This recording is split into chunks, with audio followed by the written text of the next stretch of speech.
এই সংবিধানের পবিত্র রক্ষা করার দায়িত্ব যারা বিভিন্ন পদে আসীন আছে, জনপ্রতিনিধি, রাষ্ট্রপতি, প্রধানমন্ত্রী থেকে শুরু করে লোকসভার যারা সদস্য, রাজ্যসভার সদস্য, বিধান পরিষদের সদস্য, প্রত্যেকের দায়িত্ব না ভারতবর্ষের নাগরিক হিসাবেও আমাদের দায়িত্ব। সংবিধান আমাদের কিছু অধিকার দিয়েছে, সেই সাথে আমাদের দেশের প্রতি কিছু কর্তব্য পালনেরও নির্দেশ দিয়েছে। আমরা আমাদের অধিকার সম্পর্কে যতটা সচেতন, আমাদের কর্তব্য বোধ সম্পর্কে ততটাই অসচেতন, যার ফলে আমাদের পরে স্বাধীন হয়েও চীন একটা শক্তিশালী রাষ্ট্রে উন্নীত হতে পেরেছে।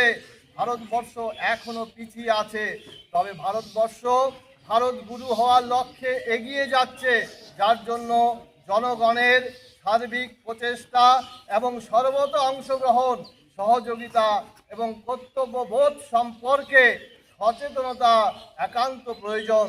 কর্তব্যবোধ কি? আজকে স্বাধীন ভারতবর্ষ, এর সাথে আমাদের নাগরিক হিসাবে কিছু দায়িত্ব রয়ে গেছে দেশের প্রতি, সেটা যেন আমরা কখনো ভুলে না যাই।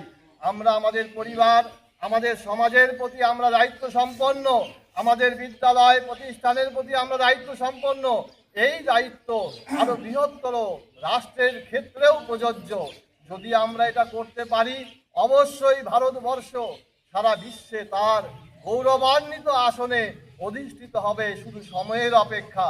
নাগরিকদের প্রয়োজন দেশের প্রতি দায়িত্ববোধ, দেশপ্রেম।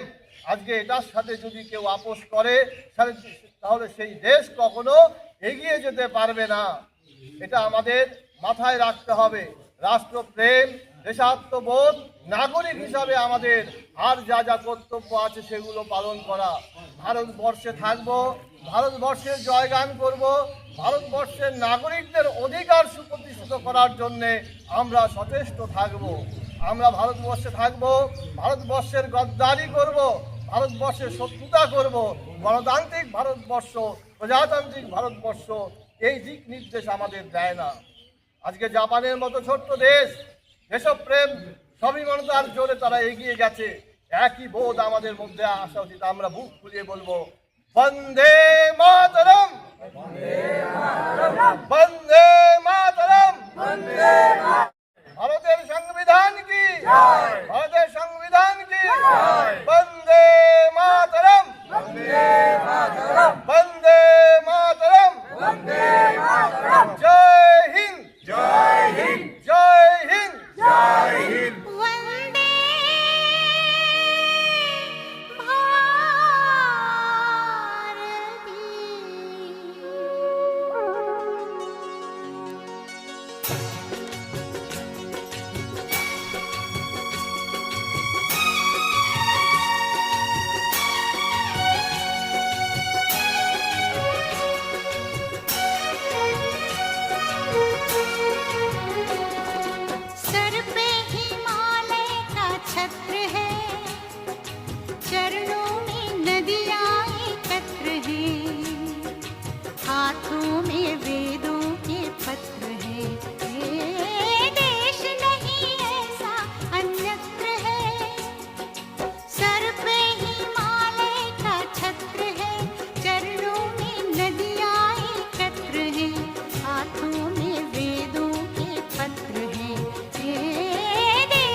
वंदे भारती, जय भारती, वंदे भारती।